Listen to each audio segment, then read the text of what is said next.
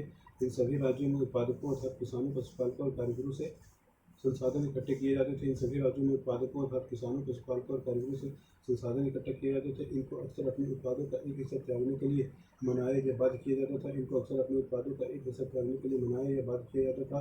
इनको अक्सर अपने उत्पादों के एक हिस्सा त्यागने के लिए मनाया या बाध्य किया जाता था। कभी कभी इस हिस्से को लगान मानकर वसूला जाता था क्योंकि प्राप्त करने वाला भूस्वामी होने का दावा करता था। कभी कभी इस हिस्से को लगान मानकर वसूला जाता था क्योंकि प्राप्त करने वाला भूस्वामी होने का दावा करता था। कभी कभी इस हिस्से को लगान मानकर वसूला जाता था क्योंकि प्राप्त करने वाला भूस्वामी होने का दावा करता था। राजस्व व्यापारियों से भी लिया जाता था। राजस्व व्यापारियों से भी लिया जाता था। राजस्व व्यापारियों से भी लिया जाता था। राजस्व व्यापारियों से भी लिया जाता था।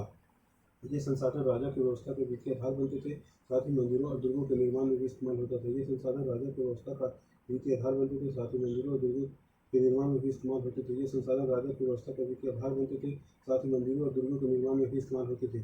संसाधन उन युद्धों को लड़ने में भी इस्तेमाल होते थे जिनसे लूट की शक्ल में धन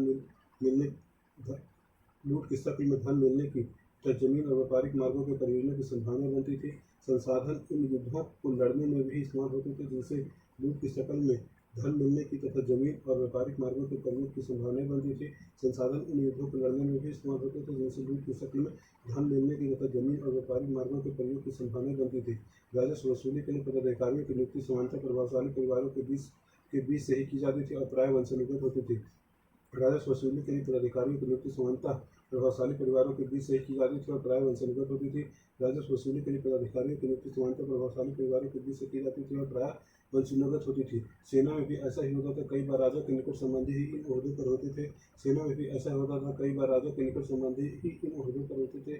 सेना में भी ऐसा ही होता था, कई बार राजा के निकट संबंधी ही इन ओहदों पर होते थे। 400 कर 400 कर तमिलनाडु में शासन करने वाले चोल वंश के अभिलेखों में विभिन्न किस्म के करों के लिए 400 से ज़्यादा सूचक शब्द मिलते हैं। सबसे अधिक उल्लिखित कर है व्यक्ति, जो नगद की बजाय जबरन श्रम के रूप में लिया जाता था, यानी जबरन श्रम, और कदमाई यानी कि भू राजस्व थे। सबसे अधिक तमिलनाडु का शासन करने वाले चोल वंश के अभिलेखों में विभिन्न किस्म के करों के लिए 400 से ज़्यादा सूचक शब्द मिलते हैं। तमिलनाडु में शासन करने वाले चोल वंश के अभिलेखों में विभिन्न किस्म के करों के लिए 400 से ज़्यादा सूचक शब्द मिलते हैं। सबसे अधिक उल्लिखित कर है व्यक्ति, जो नगद की बजाय जबरन श्रम के रूप में लिया जाता था, यानी जबरन श्रम, और कदमाई यानी कि भू राजस्व थे। सबसे अधिक उल्लिखित किया जाने वाला व्यक्ति, जो नगद की बजाय जबरन श्रम के रूप में लिया जाता था, यानी जबरन श्रम, और कदमाई यानी कि भू राजस्व थे। सबसे अधिक उल्लिखित कर है व्यक्ति, जो कि नगद के बजाय जबरन श्रम के रूप में लिया जाता था, यानी जबरन श्रम, और कदमाई यानी कि भू राजस्व थे। व्यक्ति, जबरन श्रम और कदमाई भू राजस्व। व्यक्ति, जबरन श्रम, कदमाई भू राजस्व। व्यक्ति, जबरन श्रम, कदमाई भू राजस्व। व्यक्ति, जबरन श्रम, कदमाई भू राजस्व। व्यक्ति, जबरन श्रम, कदमाई भू राजस्व। मकान पर छाजन डालने पर लगने वाला कर, खजूर या ताड़ के पेड़ पर चढ़ने के लिए सीढ़ी के इस्तेमाल पर लगने वाला कर, पारिवारिक संपत्ति के उत्तराधिकार हासिल करने के लिए लगने वाला कर इत्यादि का भी उल्लेख मिलता है। मकान पर छाजन डालने पर लगने वाला कर, खजूर या ताड़ के पेड़ पर चढ़ने के लिए सीढ़ी के इस्तेमाल पर लगने वाला कर, पारिवारिक संपत्ति का उत्तराधिकार हासिल करने के लिए लगने वाला कर इत्यादि का भी उल्लेख मिलता है। मकान पर छाजन डालने पर लगने वाला कर, खजूर या ताड़ के पेड़ पर चढ़ने के लिए सीढ़ी के इस्तेमाल पर लगने वाला कर, पारिवारिक संपत्ति का उत्तराधिकार हासिल करने के लिए लगने वाला कर इत्यादि का भी उल्लेख मिलता है। प्रशस्तियाँ और भूमि अनुदान। प्रशस्तियाँ और भूमि अनुदान। प्रशस्तियाँ और भूमि अनुदान। प्रशस्तियों में ऐसे ब्यौरे होते हैं जो शब्दशः सत्य नहीं भी हो सकते। प्रशस्तियों में ऐसे ब्यौरे होते हैं जो शब्दशः सत्य नहीं भी हो सकते। प्रशस्तियों में ऐसे ब्यौरे भी होते हैं जो शब्दशः सत्य नहीं भी हो सकते, लेकिन ये प्रशस्तियाँ हमें बताती है कि शासक खुद को कैसा दर्शाना चाहते थे। मिसाल के लिए सूरवीर विजयी योद्धा के रूप में। लेकिन ये प्रशस्तियाँ हमें बताती है कि शासक खुद को कैसे दर्शाना चाहते थे। मिसाल के तौर पर सूरवीर विजयी योद्धा के रूप में। लेकिन ये प्रशस्तियाँ हमें बताती है कि शासक खुद को कैसे दर्शाना चाहते थे। मिसाल के तौर पर सूरवीर विजयी योद्धा के रूप में। ये विद्वान ब्राह्मणों द्वारा रची गई थी, जो अक्सर प्रशासन में मदद करते थे। ये विद्वान ब्राह्मणों द्वारा रची गई थी, जो अक्सर प्रशासन में मदद करते थे। ये विद्वान ब्राह्मणों द्वारा रची गई थी, जो अक्सर प्रशासन में मदद करते थे। 12वीं शताब्दी में एक बृहद संस्कृत काव्य भी रचा गया, जिसमें कश्मीर पर शासन करने वाले राजाओं का इतिहास दर्ज है। 12वीं शताब्दी में एक बृहद संस्कृत काव्य भी रचा गया, जिसमें कश्मीर पर शासन करने वाले राजाओं का इतिहास दर्ज है। 12वीं शताब्दी में एक बृहद संस्कृत काव्य भी रचा गया, जिसमें कश्मीर पर शासन करने वाले राजाओं का इतिहास दर्ज है। इसे कल्हन नामक एक रचनाकार द्वारा रचा गया। इसे कल्हन नामक एक रचनाकार द्वारा रचा गया। इसे कल्हन नामक एक रचनाकार द्वारा रचा गया। इसे कल्हन नामक एक रचनाकार द्वारा रचा गया। इसे कल्हन नामक एक रचनाकार द्वारा रचा गया। कल्हन ने अपना वृत्तांत लिखने के लिए शिलालेखों, दस्तावेजों, प्रत्यक्षदर्शियों के वर्णन और पहले के इतिहासों समेत अनेक तरह के स्रोतों का इस्तेमाल किया। कल्हन ने अपना वृत्तांत लिखने के लिए शिलालेखों, दस्तावेजों, प्रत्यक्षदर्शियों के वर्णनों और पहले के इतिहासों समेत अनेक तरह के स्रोतों का इस्तेमाल किया। कल्हन ने अपना वृत्तांत लिखने के लिए शिलालेखों, दस्तावेजों, प्रत्यक्षदर्शियों के वर्णन और पहले के इतिहासों समेत अनेक तरह के स्रोतों का इस्तेमाल किया। प्रशस्तियों के लेखन से भिन्न वह अक्सर शासकों और उनकी नीतियों के बारे में आलोचनात्मक रूप दिखलाता है, इसलिए 12वीं सदी के लिए यह साधारण ग्रंथ था। प्रशस्तियों के लेखकों से भिन्न यह अक्सर शासकों और उनकी नीतियों के बारे में आलोचनात्मक रूप दिखलाता है, इसलिए 12वीं सदी के लिए यह असाधारण ग्रंथ था। प्रशस्तियों के लेखकों से भिन्न वह अक्सर शासकों और उनकी नीतियों के बारे में आलोचनात्मक रूप दिखलाता है, इसलिए 12वीं सदी के लिए यह असाधारण ग्रंथ था। नागभट्ट की उपलब्धियाँ। नागभट्ट की उपलब्धियाँ। कई शासकों ने प्रशस्तियों में अपनी उपलब्धियों का बखान किया है। अपने पिछले गुप्त शासक समुद्रगुप्त की प्रशस्ति के बारे में पढ़ा है। नागभट्ट की उपलब्धियाँ। कई शासकों ने प्रशस्तियों में अपनी उपलब्धियों का बखान किया है। संस्कृत में लिखी गई ग्वालियर मध्य प्रदेश में पाई गई एक प्रशस्ति में प्रतिहार नरेश नागभट्ट के कामों का वर्णन इस प्रकार किया गया। संस्कृत में लिखी गई ग्वालियर मध्य प्रदेश में पाई गई प्रशस्ति प्रतिहार नरेश नागभट्ट के कामों का वर्णन इस प्रकार किया गया। संस्कृत में लिखी गई ग्वालियर मध्य प्रदेश में पाई गई प्रशस्ति में प्रतिहार नरेश नागभट्ट के कामों का वर्णन इस प्रकार किया गया। संस्कृत में लिखी गई ग्वालियर मध्य प्रदेश में पाई गई प्रशस्ति में प्रतिहार नरेश नागभट्ट के कामों का वर्णन इस प्रकार किया गया। संस्कृत में लिखी गई ग्वालियर मध्य प्रदेश में पाई गई प्रशस्ति में प्रतिहार नरेश नागभट्ट के कामों का वर्णन इस प्रकार किया गया है। आंध्र, सैंधव, सिंधु, विदर्भ, महाराष्ट्र के केसर, कलिंग, उड़ीसा के केसर के राजा, इनके आगे तभी धराशायी हो गए जब वे राजकुमार थे। आंध्र, सैंधव, सिंध, विदर्भ, महाराष्ट्र, हिस्सर, कलिंग, उड़ीसा के हिस्सों के राजा उनके आगे तभी धराशायी हो गए जब वे राजकुमार थे। आंध्र, सैंधव, सिंध, विदर्भ, महाराष्ट्र, हिस्सर, कलिंग, उड़ीसा के हिस्सा के राजा उनके आगे तभी धराशायी हो गए जब वे राजकुमार थे। उन्होंने कन्नौज के शासक चक्रयुद्ध को विजित किया। उन्होंने कन्नौज के शासक चक्रयुद्ध को विजित किया। उन्होंने कन्नौज के शासक चक्रयुद्ध को विजित किया। उन्होंने वंग, बंगाल का हिस्सा, अनर्थ, गुजरात का हिस्सा, मालवा, मध्य प्रदेश का हिस्सा, किरात, वनवासी, तुर्स, वत्स, मत्स्य दोनों उत्तर भारत के राज्य राजाओं को पराजित किया। उन्होंने वंग, बंगाल का हिस्सा, अनर्थ, गुजरात का हिस्सा, मालवा, मध्य प्रदेश का हिस्सा, किरात, वनवासी, तुर्स, वत्स, मत्स्य दोनों उत्तर भारत के राज्य राजाओं को पराजित किया। उन्होंने वंग, बंगाल का हिस्सा, अनर्थ, गुजरात का हिस्सा, मालवा, मध्य प्रदेश का हिस्सा, किरात, वनवासी, तुर्स, वत्स, मत्स्य राजाओं को पराजित किया। उन्होंने वंग, बंगाल का हिस्सा, अनर्थ, गुजरात का हिस्सा, मालवा, मध्य प्रदेश का हिस्सा, किरात, वनवासी, तुर्स, वत्स, मत्स्य दोनों उत्तर भारत के राज्य राजाओं को पराजित किया। उन्होंने वंग, बंगाल का हिस्सा, अनर्थ, गुजरात का हिस्सा, मालवा, मध्य प्रदेश का हिस्सा, किरात, वनवासी, तुर्स, वत्स, मत्स्य राजाओं को पराजित किया। इस अभिलेख में उल्लिखित इलाकों में से कुछ को मानचित्र 1 पर ढूंढने का कोशिश करें। दूसरे राजाओं ने इस तरह के कई दावे किए थे, आप विचार से उन्होंने ये दावे क्यों किए होंगे। चित्र 2 यह थोड़ा संस्कृत और थोड़ा तक। राजा लोग प्राय ब्राह्मणों को भूमि अनुदान से पुरस्कृत करते थे। ये ताम्रपत्रों पर अभिलिखित होते थे जो भूमि पाने वालों को दिया जाता था। राजा लोग प्राय ब्राह्मणों को भूमि अनुदान से पुरस्कृत करते थे। ये ताम्रपत्रों पर अभिलिखित होता था जो भूमि पाने वालों को दिए जाते थे। राजा लोग प्राय ब्राह्मणों को भूमि अनुदान से पुरस्कृत करते थे। ये ताम्रपत्रों पर अभिलिखित होते थे जो भूमि पाने वालों को दिया जाता था। चित्र 2 यह थोड़ा संस्कृत और थोड़ा तमिल में लिखा हुआ ताम्रपत्रों का एक संग्रह है जिसमें 9वीं सदी में एक शासक के द्वारा दिए गए भूमि अनुदान का उल्लेख है। जिन कड़ियों से ये पत्र जुड़े हैं उन पर राशि मुहर लगी है जो यह बतलाने के लिए है कि यह एक प्रमाणिक दस्तावेज है। यह थोड़ा संस्कृत और थोड़ा तमिल में लिखा हुआ ताम्रपत्रों का एक संग्रह है जिसमें 9वीं सदी के एक शासक के द्वारा दिए गए भूमि अनुदान का उल्लेख है। जिन कड़ियों से ये पत्र जुड़े हैं उन पर राशि मुहर लगी है तो यह बतलाने के लिए है कि यह एक प्रमाणिक दस्तावेज है। थोड़ा संस्कृत और थोड़ा तमिल में लिखा हुआ ताम्रपत्रों का एक संग्रह है जिसमें 9वीं सदी में एक शासक के द्वारा दिए गए भूमि अनुदान का उल्लेख है। जिन कड़ियों से ये पत्र जुड़े हैं उन पर राशि मुहर लगी है जो यह बताने के लिए है कि यह एक प्रमाणिक दस्तावेज है। भूमि के साथ क्या क्या दिया जाता था।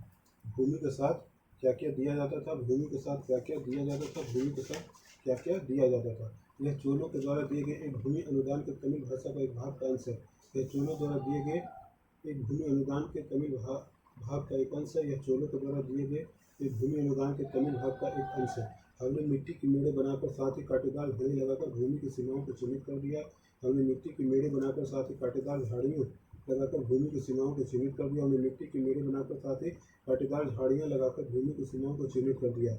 इस भूमि पर ये चीज़ है फलदार वृक्ष, पानी, भूमि, बगीचे और फलोद्यान, पेड़, कुएं, खाली जगह, चारागाह, एक गांव, बाम्बी, चबूतरे, नहरें, खाइयाँ, नदियाँ, दलदली जमीन, हौद, अनागर, मछलियों के तालाब, मधुमक्खियों के छत्ते और गहरी झीलें।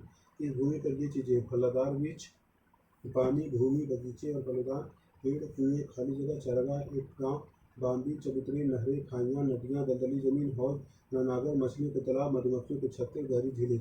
इस भूमि पर ये चीज़ें फलदार वृक्ष, पानी, भूमि, बगीचे और फलोद्यान, पेड़, कुएं, खाली जगह, चारागाह, एक गांव, बाम्बी, चबूतरे, नहरें, खाइयाँ, नदियाँ, दलदली जमीन, हौद, अनागर, मछलियों के तालाब, मधुमक्खियों के छत्ते और गहरी झील। जिसे यह भूमि मिलती है वह इससे कर वसूली कर सकता है।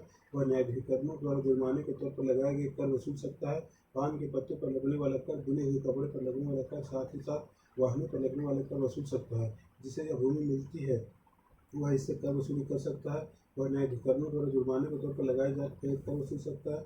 पान के पत्तों पर लगने वाला कर, बुने हुए कपड़े पर लगने वाला कर, साथ ही वाहनों पर लगने वाले कर वसूल सकता है। जिसे यह भूमि मिलती है वह इससे कर वसूली कर सकता है। वह न्यायाधिकरणों द्वारा जुर्माने के तौर पर लगाए गए कर वसूल सकता है। पान के पत्ते पर लगने वाला कर, बुने हुए कपड़े पर लगने वाला कर, साथ ही साथ वाहनों पर लगने वाले कर वसूल सकता है। वह पक्की ईंटों के बने ऊपरी माले पर बड़े कमरे बनवा सकता है। बड़े और छोटे कुएं खुदवा सकता है। पेड़ और कांटेदार झाड़ियाँ लगवा सकता है। जरूरी हो तो सिंचाई के लिए नहर बनवा सकता है। वह पक्की ईंटों से बने ऊपरी माले पर बड़े कमरे बनवा सकता है। बड़े और छोटे कुएं खुदवा सकता है। पेड़ और कांटेदार झाड़ियाँ लगवा सकता है। जरूरी हो तो सिंचाई के लिए नहर बनवा सकता है। वह पक्की ईंटों के बने ऊपरी माले पर बड़े कमरे बनवा सकता है। बड़े और छोटे कुएं खुदवा सकता है। पेड़ और कांटेदार झाड़ियाँ लगवा सकता है। जरूरी हो तो सिंचाई के लिए नहर बनवा सकता है। उसे यह सुनिश्चित करना चाहिए कि पानी बर्बाद न हो, तटबंधों का निर्माण न हो। उसे यह सुनिश्चित करना चाहिए कि पानी बर्बाद न हो, तटबंधों का निर्माण हो। उसे यह सुनिश्चित करना चाहिए कि पानी बर्बाद न हो, तटबंधों का निर्माण हो। धन के लिए युद्ध, धन के लिए युद्ध, धन के लिए युद्ध, धन के लिए युद्ध, धन के लिए युद्ध। आपने यह गौर किया होगा कि इनमें से प्रत्येक शासक राजवंश का आधार कोई क्षेत्र विशेष था। आपने यह गौर किया होगा कि इनमें से प्रत्येक शासक राजवंश का आधार कोई क्षेत्र विशेष था। आपने यह गौर किया होगा कि इनमें से प्रत्येक शासक राजवंश का आधार कोई क्षेत्र विशेष था। वे दूसरे क्षेत्रों पर भी नियंत्रण करने का प्रयास करते थे, वे दूसरे क्षेत्रों पर भी नियंत्रण करने का प्रयास करते थे, वे दूसरे क्षेत्रों पर नियंत्रण करने का प्रयास करते थे। एक विशेष रूप से वांछनीय क्षेत्र था गंगा घाटी में कन्नौज नगर। एक विशेष रूप से वांछनीय क्षेत्र था गंगा घाटी में कन्नौज नगर। एक विशेष रूप से वांछनीय क्षेत्र था गंगा घाटी में कन्नौज नगर। गुर्जर प्रतिहार राष्ट्रकूट और पाल वंशों के शासक सदियों तक कन्नौज के ऊपर नियंत्रण को लेकर आपस में लड़ते रहे। गुर्जर प्रतिहार राष्ट्रकूट और पाल वंशों के शासक सदियों तक कन्नौज के ऊपर नियंत्रण को लेकर आपस में लड़ते रहे। गुर्जर प्रतिहार राष्ट्रकूट और पाल वंशों के शासक सदियों तक कन्नौज के ऊपर नियंत्रण को लेकर आपस में लड़ते रहे। गुर्जर प्रतिहार राष्ट्रकूट और पाल वंशों के शासक सदियों तक कन्नौज के ऊपर नियंत्रण को लेकर आपस में लड़ते रहे। गुर्जर प्रतिहार राष्ट्रकूट और पाल वंशों के शासक सदियों तक कन्नौज के ऊपर नियंत्रण को लेकर आपस में लड़ते रहे। चूंकि इस लंबी चली लड़ाई के 3 पक्ष थे, इसलिए इतिहासकारों ने प्रायः इसे त्रिपक्षीय संघर्ष के रूप में की है। चूंकि इस लंबी चली लड़ाई के 3 पक्ष थे, इसलिए इतिहासकारों ने प्रायः इसकी चर्चा त्रिपक्षीय संघर्ष के रूप में की है। चूंकि इस लंबी चली लड़ाई में 3 पक्ष थे, इसलिए इतिहासकारों ने प्रायः इसकी चर्चा त्रिपक्षीय संघर्ष के रूप में की है। चूंकि इस लंबी चली लड़ाई में 3 पक्ष थे, इसलिए इतिहासकारों ने प्रायः इसकी चर्चा त्रिपक्षीय संघर्ष के रूप में की है। चूंकि इस लंबी चली लड़ाई में 3 पक्ष थे, इसलिए इतिहासकारों ने प्रायः इसकी चर्चा त्रिपक्षीय संघर्ष के रूप में की है। जैसा कि हम देखेंगे, शासकों ने बड़े मंदिरों का निर्माण करवाकर भी अपनी सत्ता और संसाधनों का प्रदर्शन करने का प्रयास किया। जैसा कि हम देखेंगे, शासकों ने बड़े मंदिरों का निर्माण करवाकर भी अपनी सत्ता और संसाधनों का प्रदर्शन करने का प्रयास किया। इसलिए जब वे एक दूसरे के राज्यों पर आक्रमण करते थे तो मंदिरों को भी अपना निशाना बनाते थे, जो कभी कभी बहुत अधिक संपन्न होते थे। इसलिए जब वे एक दूसरे के राज्यों पर आक्रमण करते थे तो मंदिरों को भी अपना निशाना बनाते थे, जो कभी कभी बहुत अधिक संपन्न होते थे। इसलिए जब वे एक दूसरे के राज्यों पर आक्रमण करते थे तो मंदिरों को भी अपना निशाना बनाते थे, जो कभी कभी बहुत अधिक संपन्न होते थे। अफगानिस्तान के गजनी का सुल्तान महमूद ऐसे शासकों में सबसे प्रसिद्ध है। अफगानिस्तान के गजनी का सुल्तान महमूद ऐसे शासकों में सबसे प्रसिद्ध है। अफगानिस्तान के गजनी का सुल्तान महमूद ऐसे शासकों में सबसे प्रसिद्ध है। अफगानिस्तान के गजनी का सुल्तान महमूद ऐसे शासकों में सबसे प्रसिद्ध है। अफगानिस्तान के गजनी का सुल्तान महमूद ऐसे शासकों में सबसे प्रसिद्ध है। उसने 997 से 1030 तक शासन किया और अपने नियंत्रण का विस्तार मध्य एशिया के भागों, ईरान और उपमहाद्वीप के उत्तर पश्चिमी हिस्सों तक किया।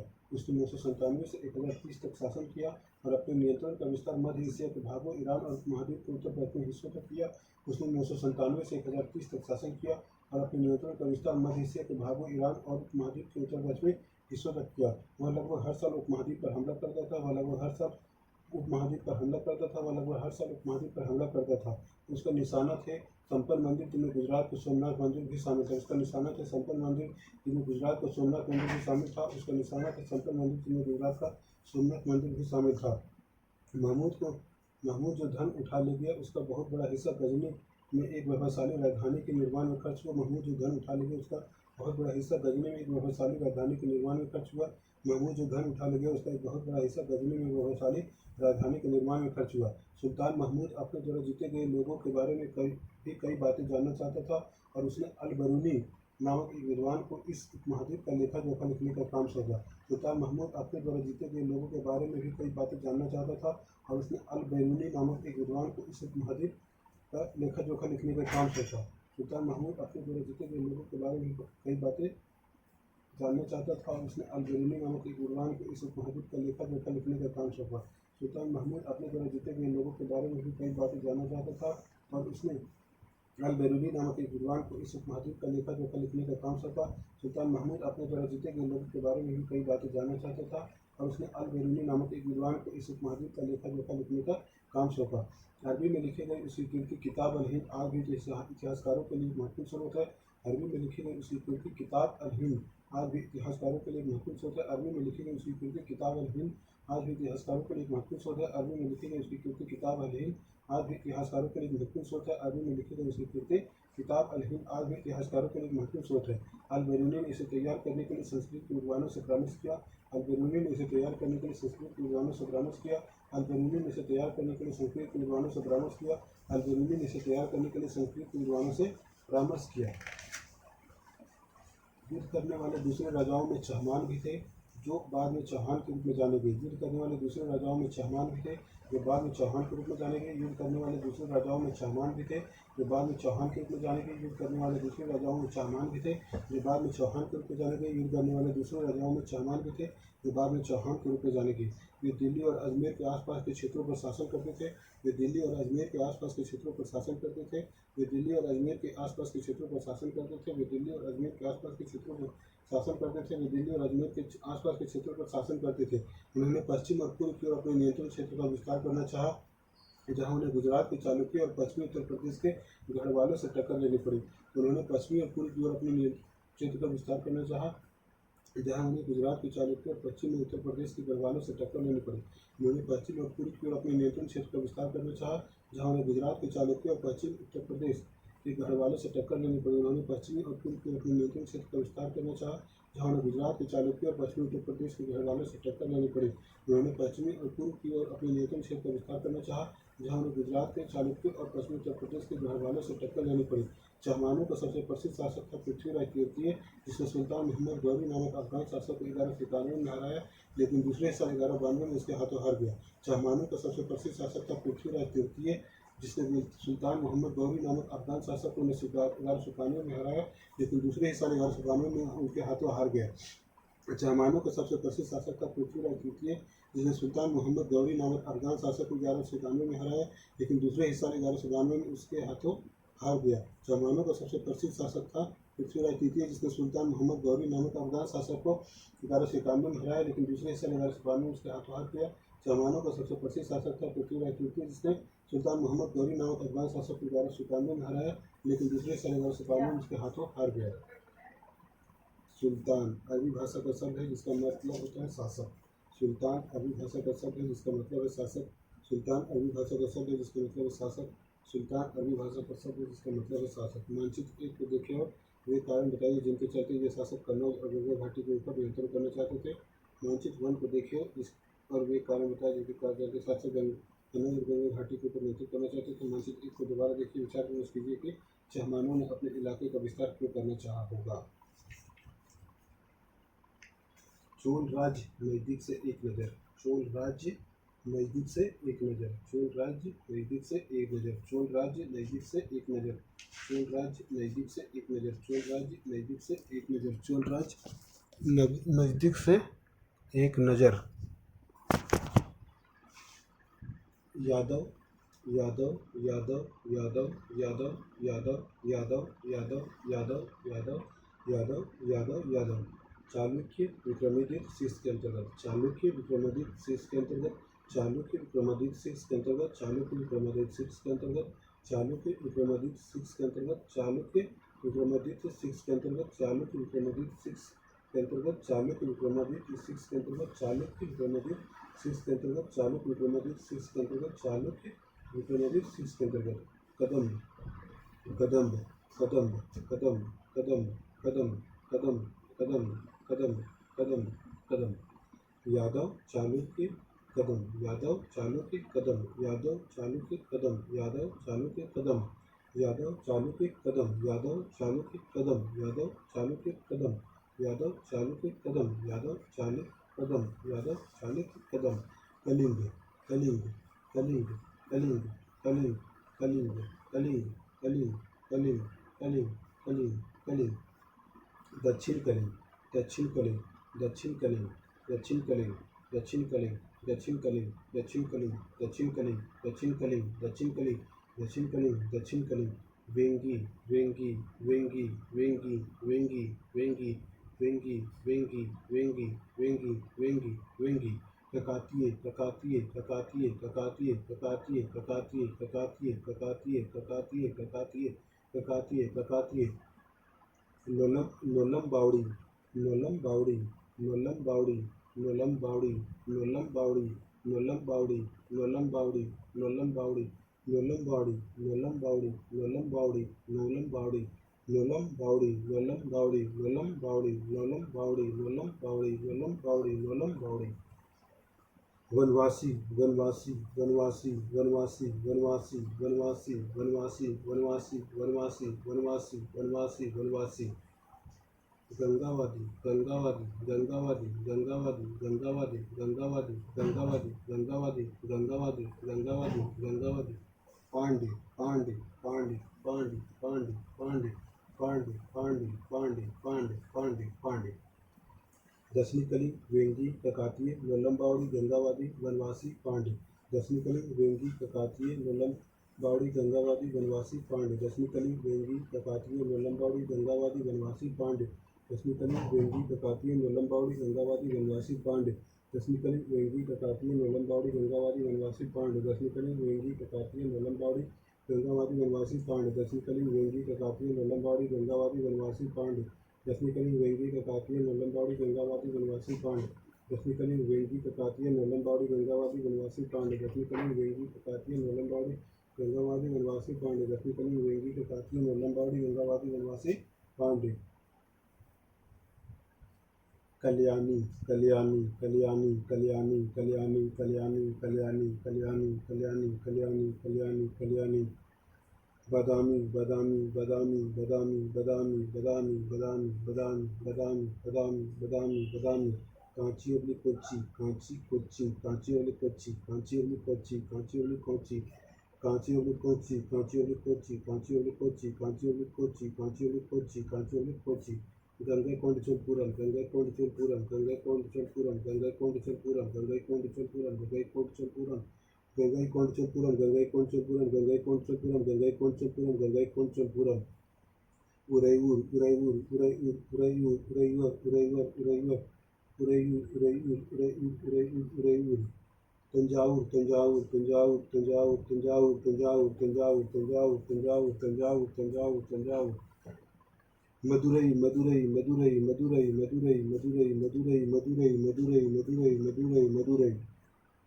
कल्याणी बादामी कांची गंगा कोंडचलपुरम उरैयूर तंजावुर मदुरई कल्याणी बादामी कांची गंगा कोंडचलपुरम उरैयूर तंजावुर मदुरई कल्याणी बादामी कांची गंगा कोंडचलपुरम उरैयूर तंजावुर मदुरई कल्याणी बादामी कांची गंगा कोंडचलपुरम उरैयूर तंजावुर मदुरई कल्याणी बादामी कांची गंगा कोंडचलपुरम उरैयूर तंजावुर मदुरई कल्याणी बादामी कांची गंगा कोंडचलपुरम उरैयूर तंजावुर मदुरई कल्याणी बादामी कांची गंगा कोंडचलपुरम उरैयूर तंजावुर मदुरई कल्याणी बादामी कांची गंगा कोंडचलपुरम उरैयूर तंजावुर मदुरई कल्याणी बादामी कांची गंगा कोंडचलपुरम उरैयूर तंजावुर मदुरई उरैयूर से तंजावुर तक उरैयूर से तंजावुर तक उरैयूर से तंजावुर तक उरैयूर से तंजावुर तक चोल वंश सत्ता में कैसे आया चोल वंश सत्ता में कैसे आया चोल वंश सत्ता में कैसे आया चोल वंश सत्ता में कैसे आया चोल वंश सत्ता में कैसे आया कावेरी डेल्टा में मटुरियार नाम से प्रसिद्ध एक छोटे से मुख्य परिवार की सत्ता थी कावेरी डेल्टा में मटुरियार नाम से प्रसिद्ध एक छोटे से मुख्य परिवार की सत्ता थी कावेरी डेल्टा में मटुरियार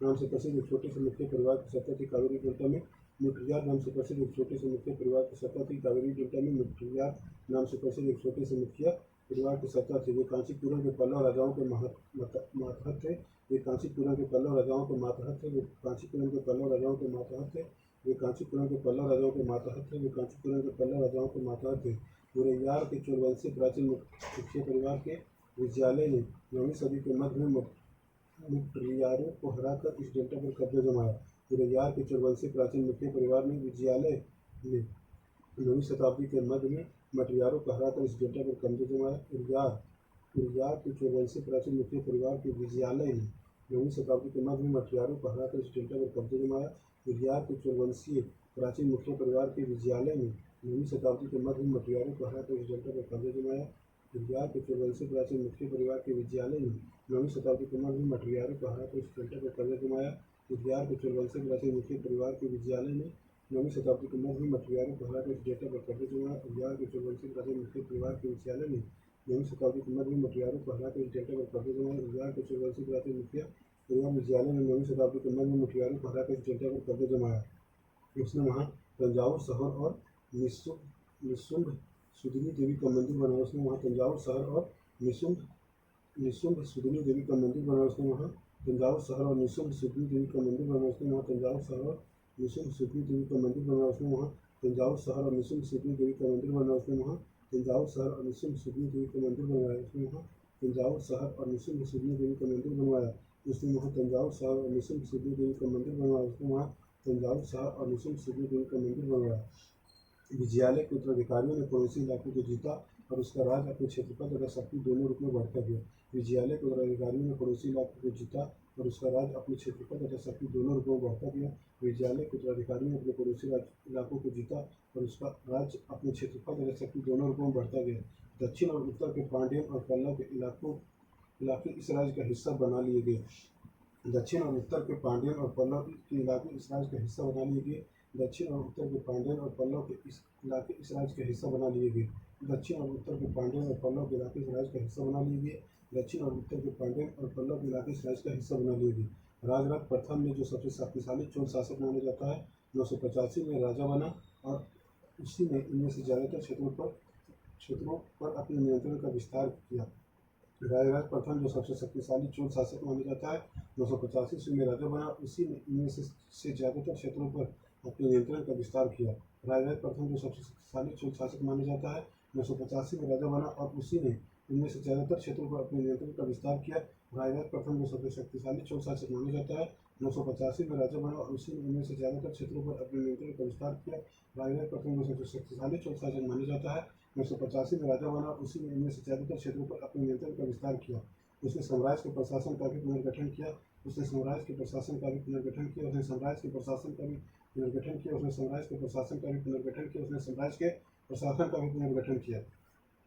राजराज के पुत्र राजेंद्र प्रथम ने उनकी नीतियों को जारी रखा और उसने गंगा घाटी, श्रीलंका तथा दक्षिण पूर्व एशिया के देशों पर हमला भी किया। इन अभियानों के लिए उसने एक जल सेना भी बनवाई। राजराज के पुत्र राजेंद्र प्रथम ने उनकी नीतियों को जारी रखा और उसने गंगा घाटी, श्रीलंका तथा दक्षिण पूर्व एशिया के देशों पर हमला भी किया। इन अभियानों के लिए उसने एक जल सेना भी बनवाई। राजराज के पुत्र राजेंद्र प्रथम ने उनकी नीतियों को जारी रखा और उसने गंगा घाटी, श्रीलंका तथा दक्षिण पूर्व एशिया के देशों पर हमला भी किया। इन अभियानों के लिए उसने एक जल सेना भी बनवाई। राजराज के पुत्र राजेंद्र प्रथम ने उनकी नीतियों को जारी रखा, उसने गंगा घाटी, श्रीलंका तथा दक्षिण पूर्व एशिया के देशों पर हमला भी किया। इन अभियानों के लिए उसने जल सेना भी बनवाई। राजराज के पुत्र राजेंद्र प्रथम ने उनकी नीतियों को जारी रखा, उसने गंगा घाटी, श्रीलंका तथा दक्षिण पूर्व एशिया के देशों पर हमला भी किया। इन अभियानों के लिए उसने एक जल सेना भी बनवाई। भव्य मंदिर और कांस्य मूर्तिकला। भव्य मंदिर और कांस्य मूर्तिकला। भव्य मंदिर और कांस्य मूर्तिकला। राजराज और राजेंद्र प्रथम द्वारा बनवाए गए तंजावुर और गंगईकोंडचोलपुरम के बड़े मंदिर स्थापत्य और मूर्तिकला की दृष्टि से एक चमत्कार है। राजराज और राजेंद्र प्रथम द्वारा बनवाए गए तंजावुर और गंगईकोंडचोलपुरम के बड़े मंदिर स्थापत्य और मूर्तिकला की दृष्टि से एक चमत्कार है। राजराज और राजेंद्र प्रथम द्वारा बनवाए गए तंजावुर और गंगईकोंडचोलपुरम के बड़े मंदिर स्थापत्य और मूर्तिकला की दृष्टि से एक चमत्कार है। राजराज और राजेंद्र प्रथम द्वारा बनवाए गए तंजावुर और गंगईकोंडचोलपुरम के बड़े मंदिर स्थापत्य और मूर्तिकला की दृष्टि से एक चमत्कार है। राजराज और राजेंद्र प्रथम द्वारा बनवाए गए तंजावुर और गंगईकोंडचोलपुरम के बड़े मंदिर स्थापत्य और मूर्तिकला की दृष्टि से एक चमत्कार है। चोल मंदिर अक्सर अपने आसपास विकसित होने वाली वस्तुओं के केंद्र बन गए। चोल मंदिर अक्सर अपने आसपास विकसित होने वाली वस्तुओं के केंद्र बन गए। चोल मंदिर अक्सर अपने आसपास विकसित होने वाली वस्तुओं के केंद्र बन गए। चोल मंदिर अक्सर अपने आसपास विकसित होने वाली वस्तुओं के केंद्र बन गए। चोल मंदिर अक्सर अपने आसपास विकसित होने वाली वस्तुओं के केंद्र बन गए। ये सिल्क उत्पादन के केंद्र थे। ये सिल्क उत्पादन के केंद्र थे। ये सिल्क उत्पादन के केंद्र थे। ये सिल्क उत्पादन के केंद्र थे। ये सिल्क उत्पादन के केंद्र थे।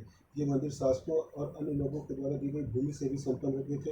ये मंदिर शासकों और अन्य लोगों द्वारा दी गई भूमि से भी संपन्न हो गए थे। ये मंदिर शासकों और अन्य लोगों द्वारा दी गई भूमि से भी संपन्न हो गए थे। ये मंदिर शासकों और अन्य लोगों द्वारा दी गई भूमि से भी संपन्न हो गए थे। ये मंदिर शासकों और अन्य लोगों द्वारा दी गई भूमि से भी संपन्न हो गए थे। इस भूमि की उपज उन सारे विशेषज्ञों का निर्माण करने में खर्च होती थी जो मंदिर के आसपास रहते और उसके लिए काम करते थे। पुरोहित, मलातकार, बावर्ची, मेहतर, संगीतकार, नर्तक इत्यादि। इस भूमि की उपज उन सारे विशेषज्ञों के निर्वाह करने के लिए खर्च होती थी जो मंदिर के आसपास रहते थे और उसके लिए काम करते थे। पुरोहित, मालाकार, बावर्ची, मेहतर, संगीतकार, नर्तक इत्यादि। इस भूमि की उपज उन सारे विशेषज्ञों का निर्वाह करने में खर्च होती थी जो मंदिर के आसपास रहते और उसके लिए काम करते थे। पुरोहित, मालाकार, बावर्ची, मेहतर, स्थानीय संगीतकार, नर्तक इत्यादि। दूसरे शब्दों में मंदिर सिर्फ पूजा आराधना के स्थान नहीं थे, वे आर्थिक, सामाजिक और सांस्कृतिक जीवन के केंद्र भी थे। दूसरे शब्दों में मंदिर सिर्फ पूजा आराधना के स्थान नहीं थे, वे आर्थिक, सामाजिक और सांस्कृतिक जीवन के केंद्र भी थे। दूसरे शब्दों में मंदिर सिर्फ पूजा आराधना के स्थान नहीं थे, वे आर्थिक, सामाजिक और सांस्कृतिक जीवन के केंद्र भी थे। मंदिर के साथ जुड़े हुए शिल्पों में सबसे विशिष्टता था कांस्य प्रतिमाएं बनाने का काम। मंदिर के साथ जुड़े हुए शिल्पों में सबसे विशिष्ट था कांस्य प्रतिमाएं बनाने का काम। मंदिर के साथ जुड़े हुए शिल्पों में सबसे विशिष्ट था कांस्य प्रतिमा बनाने का काम। चोल कांस्य प्रतिमाएं संसार की सबसे उत्कृष्ट कांस्य प्रतिमाओं में गिनी जाती है। चोल कांस्य प्रतिमाएं संसार की सबसे उत्कृष्ट कांस्य प्रतिमाओं में गिनी जाती है। चोल कांस्य प्रतिमाएं संसार की सबसे उत्कृष्ट कांस्य प्रतिमाओं में गिनी जाती है। चोल कांस्य प्रतिमाएं संसार की सबसे उत्कृष्ट कांस्य प्रतिमाओं में गिनी जाती है। चोल कांस्य प्रतिमाएं संसार की सबसे उत्कृष्ट कांस्य प्रतिमाओं में गिनी जाती है। ज़्यादातर प्रतिमाएं तो देवी देवताओं के ही होते थे, लेकिन कुछ प्रतिमाएं भक्तों की भी बनाई गई थी। ज़्यादातर प्रतिमाएं तो देवी देवताओं के ही होते थे, लेकिन कुछ प्रतिमाएं भक्तों की भी बनाई गई थी। ज़्यादातर प्रतिमाएं तो देवी देवताओं के होते थे, लेकिन कुछ प्रतिमाएं भक्तों की भी बनाई गई थी। ज़्यादातर प्रतिमाएं तो देवी देवताओं के होते थे, लेकिन कुछ प्रतिमाएं भक्तों की भी बनाई गई थी। ज़्यादातर प्रतिमाएं तो देवी देवताओं के ही होते थे, लेकिन कुछ प्रतिमाएं भक्तों की भी बनाई गई थी। गंगईकोंडचोलपुरम चित्र 3 गंगईकोंडचोलपुरम का मंदिर। चित्र 3 गंगईकोंडचोलपुरम का मंदिर। चित्र 3 गंगईकोंडचोलपुरम का मंदिर। चित्र 3 गंगईकोंडचोलपुरम का मंदिर। चित्र 3 गंगईकोंडचोलपुरम का मंदिर। छत जिस तरह से क्रमशः पतली होती गई है उस पर गौर करें। छत जिस तरह से पतली होती गई है उस पर गौर करें। छत जिस तरह से पतली होती गई उस पर गौर करें। छत जिस तरह से पतली होती गई उस पर गौर करें। चित्र 3 गंगईकोंडचोलपुरम का मंदिर। चित्र 3 गंगईकोंडचोलपुरम का मंदिर। गंगईकोंडचोलपुरम का मंदिर। गंगईकोंडचोलपुरम का मंदिर। गंगईकोंडचोलपुरम का मंदिर। छत जिस तरह से क्रमशः पतली होती गई उस पर गौर करें। छत जिस तरह से क्रमशः पतली होती गई उस पर गौर करें। छत जिस तरह से क्रमशः पतली होती गई है उस पर गौर करें। छत जिस तरह से क्रमशः पतली होती गई उस पर गौर करें। बाहरी दीवारों को सजाने के लिए पत्थर की जो प्रतिमाएं अलंकृत की गई उन्हें भी देखिए। बाहरी दीवारों को सजाने के लिए पत्थर की जो प्रतिमाएं अलंकृत की गई उन्हें भी देखिए। बाहरी दीवारों को सजाने के लिए पत्थर की जो प्रतिमाएं अलंकृत की गई उन्हें भी देखिए। बाहरी दीवारों को सजाने के लिए पत्थर की जो प्रतिमाएं अलंकृत की गई उन्हें भी देखिए। बाहरी दीवारों को सजाने के लिए पत्थर की जो प्रतिमाएं अलंकृत की गई उन्हें भी देखिए।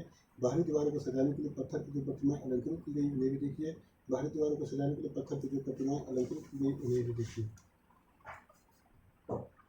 चित्र 4 एक चोल कांस्य प्रतिमा। चित्र 4 एक चोल कांस्य प्रतिमा। एक चोल कांस्य प्रतिमा। एक चोल कांस्य प्रतिमा।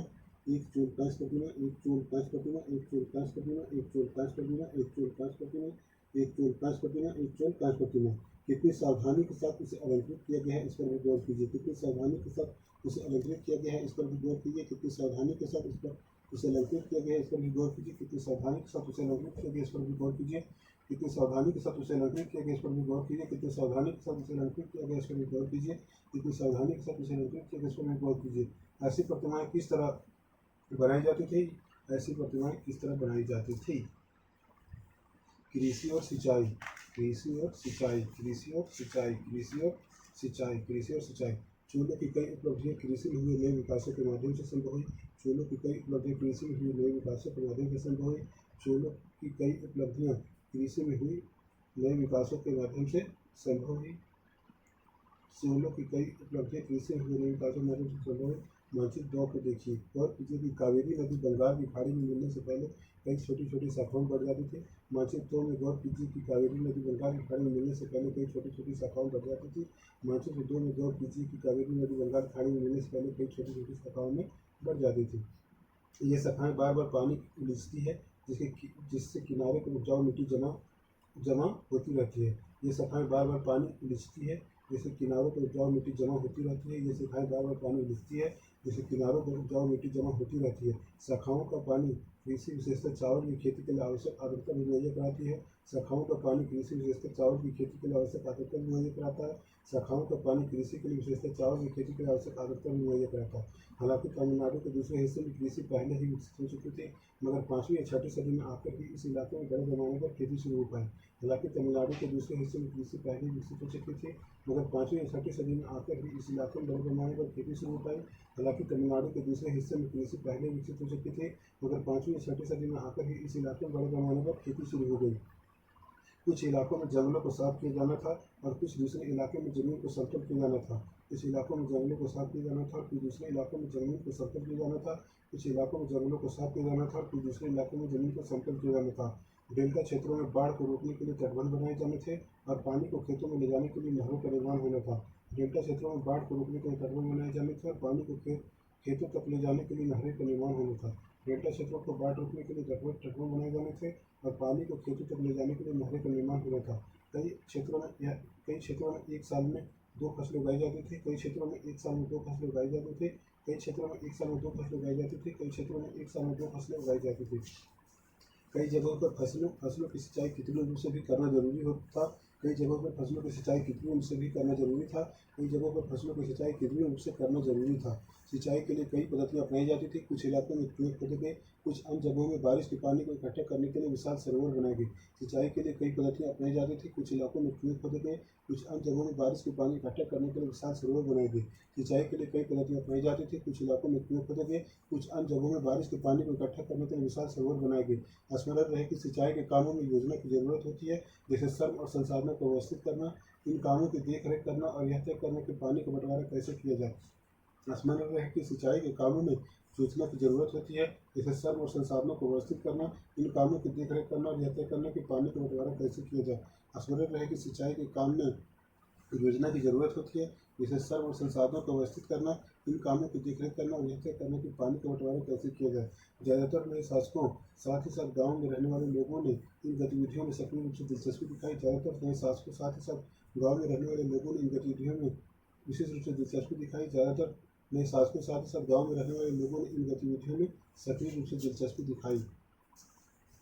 चित्र 5 चित्र 5 चित्र 5 चित्र 5 चित्र 5 नवीं शताब्दी में तमिलनाडु का एक जल द्वार। नवीं शताब्दी में तमिलनाडु का एक जल द्वार। नवीं शताब्दी में तमिलनाडु का एक जल द्वार। नवीं शताब्दी में तमिलनाडु का एक जल द्वार। नवीं शताब्दी में तमिलनाडु का एक जल द्वार। नवीं शताब्दी में तमिलनाडु का एक जल द्वार। नवीं शताब्दी में तमिलनाडु का एक जल द्वार। हौज से नदी की शाखाओं में पानी के प्रवाह को इसके जरिए नियंत्रित किया जाता था।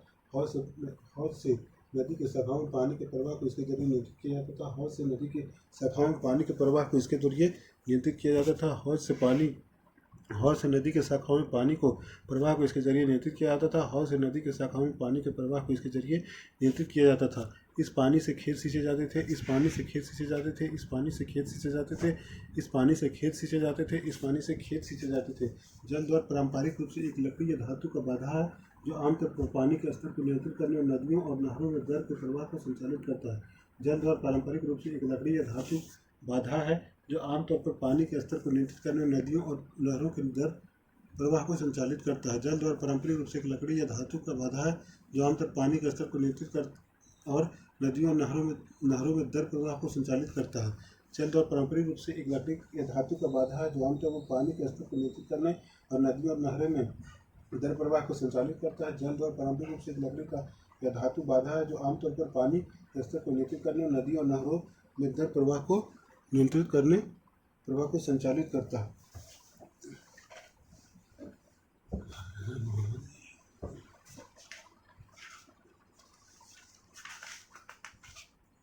साम्राज्य का प्रशासन। साम्राज्य का प्रशासन। साम्राज्य का प्रशासन। साम्राज्य का प्रशासन। साम्राज्य का प्रशासन। प्रशासन किस प्रकार संगठित था? किसानों की बस्तियों का प्रशासन किस प्रकार संगठित था? प्रशासन किस प्रकार संगठित है? किसानों की बस्तियां जो ऊँट कहलाती थी, सिंचित खेती के साथ बहुत समृद्ध हो गई थी। किसानों की बस्तियां जो ऊँट कहलाती थी, सिंचित खेती के साथ बहुत समृद्ध हो गई थी। किसानों की बस्तियां जो ऊँट कहलाती थी, सिंचित खेती के साथ बहुत समृद्ध हो गई थी। किसानों की बस्तियां जो ऊँट कहलाती थी, सिंचित खेती के साथ बहुत समृद्ध हो गई थी। किसानों की बस्तियां जो ऊँट कहलाती थी, सिंचित खेती के साथ बहुत समृद्ध हो गई थी। किसानों की बस्तियां जो ऊँट कहलाती थी, सिंचित खेती के साथ बहुत समृद्ध हो गई थी। किसानों की बस्तियां जो ऊँट कहलाती थी, सिंचित खेती के साथ बहुत समृद्ध हो गई थी। किसानों की बस्तियां जो ऊँट कहलाती थी, सिंचित खेती के साथ बहुत समृद्ध हो गई थी। इस तरह के गाँवों के समूह को नाडु कहा जाता था। इस तरह के गाँव के समूह को नाडु कहा जाता था। इस तरह के गाँव के समूह को नाडु कहा जाता था। इस तरह के गाँव के समूह को नाडु कहा जाता था। इस तरह के गाँव के समूह को नाडु कहा जाता था। इस तरह के गाँव के समूह को नाडु कहा जाता था। इस तरह के गाँव के समूह को नाडु कहा जाता था। इस तरह के गाँव के समूह को नाडु कहा जाता था। ग्राम परिषद और नाडु न्याय करने और कर वसूलने जैसे कई प्रशासकीय कार्य करते थे। ग्राम परिषद और नाडु न्याय करने और कर वसूलने जैसे कई प्रशासकीय कार्य करते थे। ग्राम परिषद और नाडु न्याय करने और कर वसूलने जैसे कई प्रशासकीय कार्य करते थे। ग्राम परिषद और नाडु न्याय करने और कर वसूलने जैसे कई प्रशासकीय कार्य करते थे। ग्राम परिषद और नाडु न्याय करने और कर वसूलने जैसे कई प्रशासकीय कार्य करते थे। ग्राम परिषद और नाडु न्याय करने और कर वसूलने जैसे कई प्रशासकीय कार्य करते थे। ग्राम परिषद और नाडु न्याय करने और कर वसूलने जैसे कई प्रशासकीय कार्य करते थे। विलल्ला जाति के धनी किसानों को केंद्रीय चोल सरकार की देखरेख में नाडु के कामकाज में अच्छा खासा नियंत्रण हासिल था। विलल्ला जाति के धनी किसानों को केंद्रीय चोल सरकार की देखरेख में नाडु के कामकाज में अच्छा खासा नियंत्रण हासिल था। विलल्ला जाति के धनी किसानों को केंद्रीय चोल सरकार की देखरेख में नाडु के कामकाज में अच्छा खासा नियंत्रण हासिल था। विलल्ला जाति के धनी किसानों को केंद्रीय चोल सरकारों की देखरेख में नाडु के कामकाज में अच्छा खासा नियंत्रण हासिल था।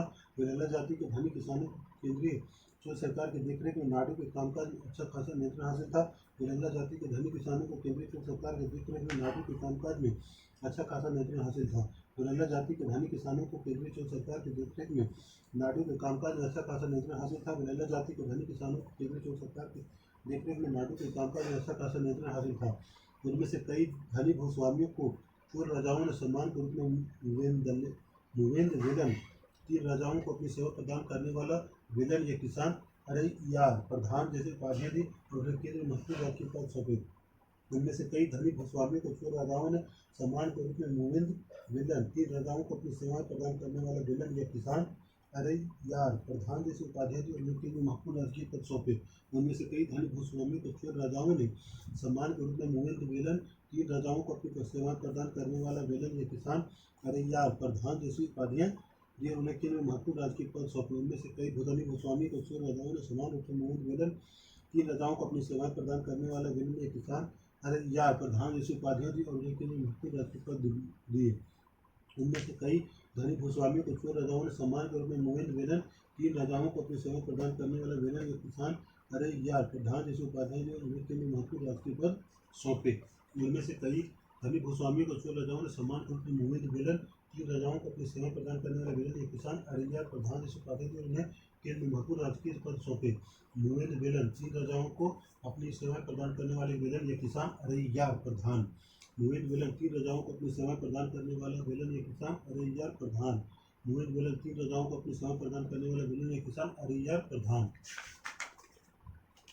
हमने देखा कि ब्राह्मणों को समय समय पर भूमि अनुदान या ब्रह्मदेव प्राप्त हुआ। हमने देखा कि ब्राह्मणों को समय समय पर भूमि अनुदान या ब्रह्मदेव प्राप्त हुआ। हमने देखा कि ब्राह्मणों को समय समय पर भूमि अनुदान या ब्रह्मदेव प्राप्त हुआ।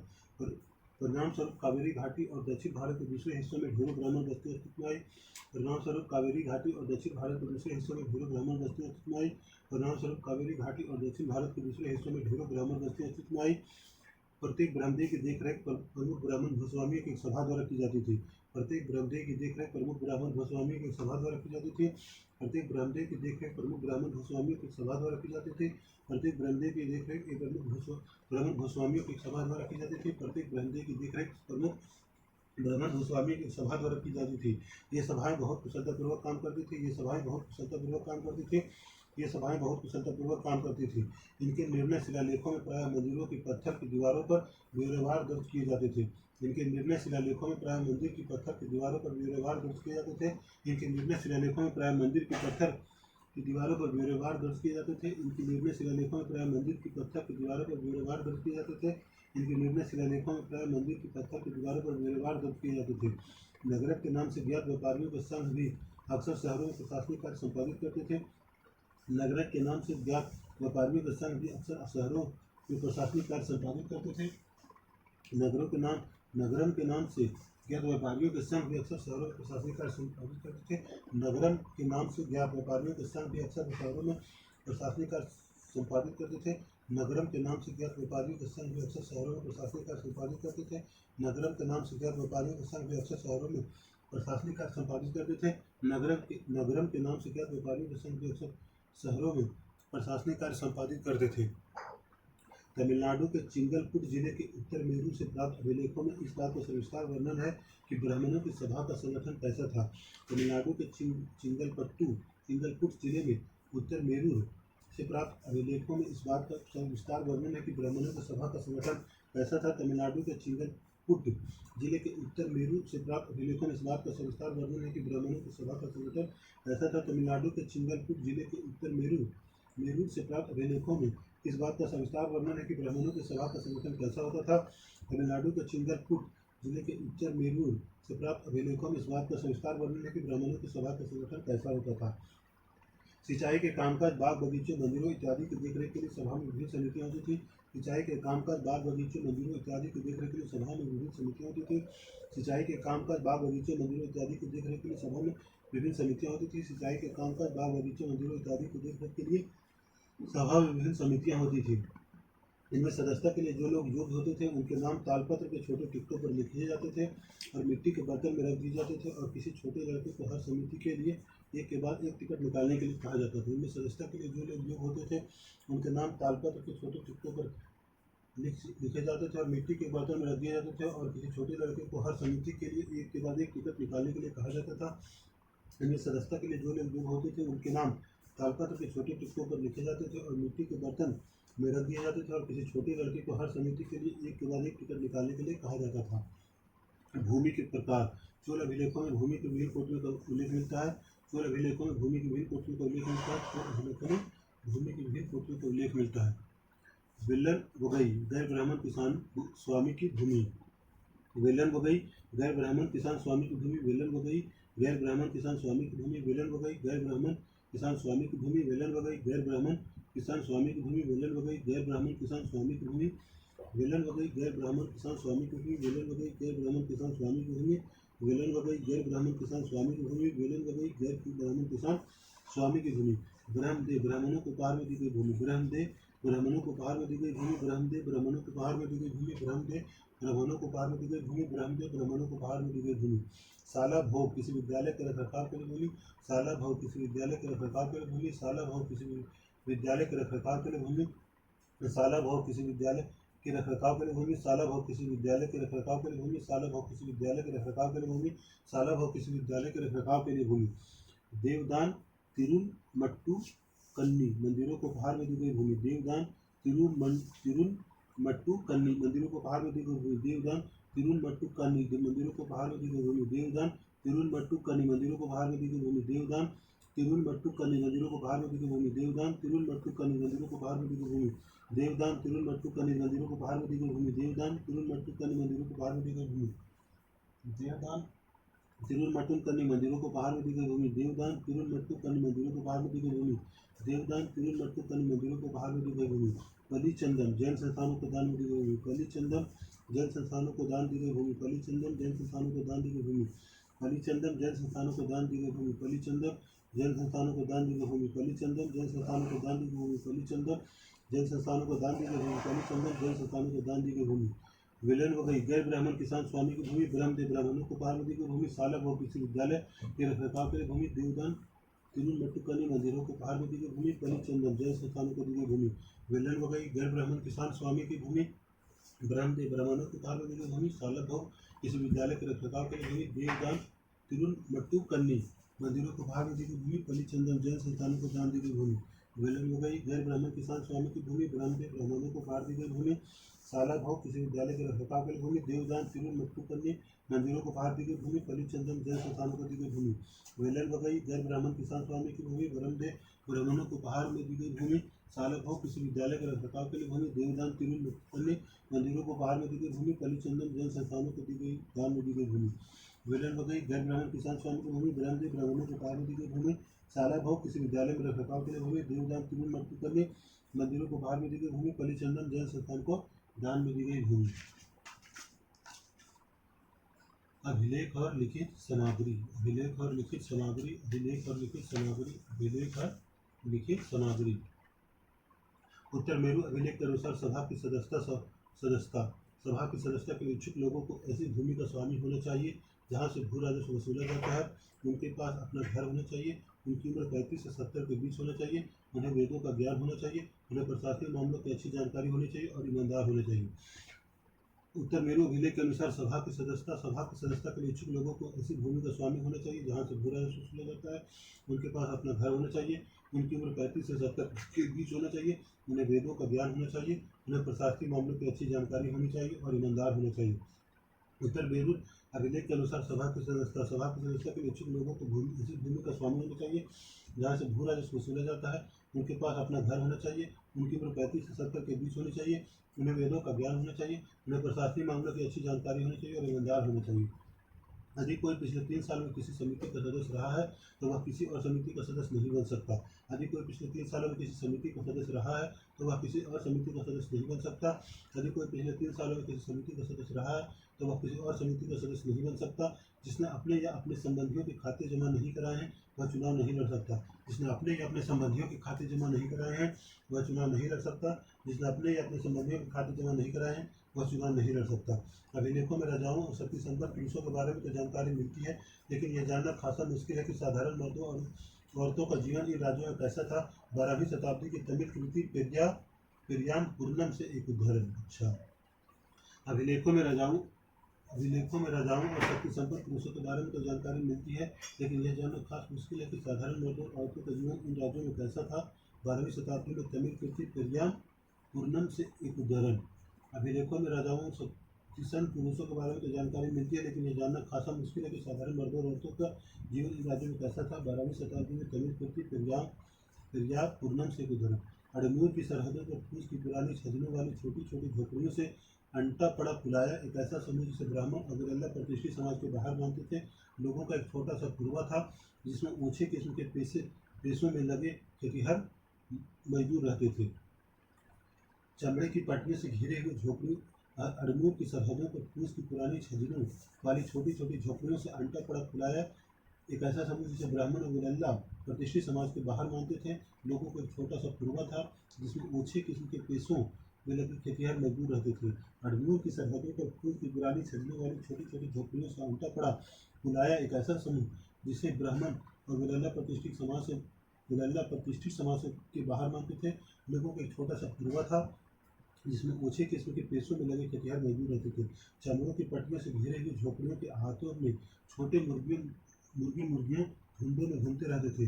चमड़ों की पट्टियों से घिरे हुए झोपड़ियों के हाथों में छोटे मुर्गियां झुंडों में घूमते रहते थे। चमड़ों की पट्टियों से घिरे हुए झोपड़ियों के हाथों में छोटे मुर्गियां झुंडों में घुमा करते थे। गहरे रंग के बच्चे जो काले लोहे के कंगन पहने हुए थे छोटे पिल्लों को उठाए उछलते चल रहे थे। गहरे रंग के बच्चे जो काले लोहे के कंगन पहने हुए थे छोटे पिल्लों को उठाए उछलते चल रहे थे। गहरे रंग के बच्चे जो काले लोहे के कंगन पहने हुए छोटे पिल्लों को उठाए उछलते चल रहे थे।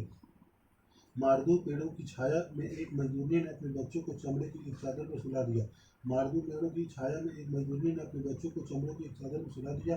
मारदू पेड़ों की छाया में एक मजदूरनी ने अपने बच्चों को चमड़े की चादर पर सुला दिया। आम के पेड़ भी थे जिनकी शाखाओं पर नगाड़े लटके हुए थे और नारियल के पेड़ों के नीचे जमीन में बने छोटे गड्ढों में छोटे सिरों वाली कुतियां पिल्लों को दूध पिलाने के बाद लेटी हुई थी। आम के पेड़ भी थे जिनकी शाखाओं पर नगाड़े लटके हुए थे और नारियल के पेड़ के नीचे जमीन में बने छोटे गड्ढों में छोटे सिरों वाली कुतियां पिल्लों को दूध पिलाने के बाद लेटी हुई थी। लाल कलगी वाले मुर्गे ने बौ फटने से पहले तगड़े पुलैयार पुलाया का बहुवचन को दिन के काम पर जाने की हाथ लगाते हुए बांग दे दी। लाल कलगी वाले मुर्गे ने पौ फटने से पहले तगड़े पुलैयार पुलाया का बहुवचन को दिन के काम पर जाने की हाथ लगाते हुए बांग दे दी। लाल कलगी वाले मुर्गे ने पौ फटने से पहले तगड़े पुलैयार को दिन के काम पर जाने के लिए हाथ लगाते हुए बांग दे दी। धान कुर्ती लहरदार बालों वाली पुलाया स्त्रियों के गाने की आवाज़ रोजाना कांजी में उसकी छाया में फैलती थी। धान कुर्ती लहरदार बालों वाली पुलाया स्त्रियों के गाने की आवाज़ रोजाना कांजी में उसकी छाया में फैलती थी। धान कुर्ती लहरदार बालों वाली पुलाया स्त्रियों के गाने की आवाज़ रोजाना कांजी में उसकी छाया में फैलती थी। क्या आपको लगता है कि महिलाएं इस सभा में हिस्सेदारी करती थी? क्या आप समझते हैं कि समितियों के सदस्यों के चुनाव के लिए लॉटरी का तरीका उपयोगी होता है? क्या इस पूर्वी में कुछ ब्राह्मण थे? जितनी तरह की गतिविधियाँ चल रही थी उनका वर्णन करें। आपके ख्याल से अभिलेखों में इन सबका उल्लेख क्यों नहीं किया गया? तांग वंश के युग का चीन। तांग वंश के युग का चीन। तांग वंश के युग का चीन। तांग वंश के युग का चीन। तांग वंश के युग का चीन। चीन में तांग राजवंश के तहत साम्राज्य स्थापित हुआ जो लगभग 300 वर्ष तक 7वीं से 10वीं शताब्दी सत्ता में रहा। चीन में तांग राजवंश के तहत एक साम्राज्य स्थापित हुआ जो लगभग 300 वर्षों तक 7वीं से 10वीं सदी तक सत्ता में रहा। चीन में तांग राजवंश के तहत एक साम्राज्य स्थापित हुआ लगभग 300 वर्षों तक सत्ता में रहा। इसकी राजधानी सियान दुनिया के सबसे बड़े नगरों में से एक थी जहाँ तुर्की, ईरानी, भारतीय, जापानी और कोरियाई आया जाया करते थे। इसकी राजधानी सियान दुनिया के सबसे बड़े नगरों में से एक थी जहाँ तुर्की, ईरानी, भारतीय, जापानी और कोरियाई आया जाया करते थे। इसकी राजधानी सियान दुनिया के सबसे बड़े नगरों में से एक थी जहाँ तुर्की, ईरानी, भारतीय, जापानी और कोरियाई आया जाया करते थे। तांग साम्राज्य परीक्षा के माध्यम से नियुक्त की गई नौकरशाही द्वारा प्रशासित होता था। तांग साम्राज्य परीक्षा के माध्यम से नियुक्त की गई नौकरशाही द्वारा प्रशासित होता था। तांग साम्राज्य परीक्षा के माध्यम से नियुक्त की गई नौकरशाही द्वारा प्रशासित होता था। इन परीक्षाओं में हर इच्छुक व्यक्ति बैठ सकता था। इन परीक्षाओं में हर इच्छुक व्यक्ति बैठ सकता था। इन परीक्षाओं में हर इच्छुक व्यक्ति बैठ सकता था। अधिकारियों के चयन की यह व्यवस्था कुछ बदलावों के साथ 1911 तक कायम रही। अधिकारियों के चयन की यह व्यवस्था कुछ बदलावों के साथ 1911 तक कायम रही। अधिकारियों के चयन की यह व्यवस्था कुछ बदलावों के साथ 1911 तक कायम रही। हर हर महादेव।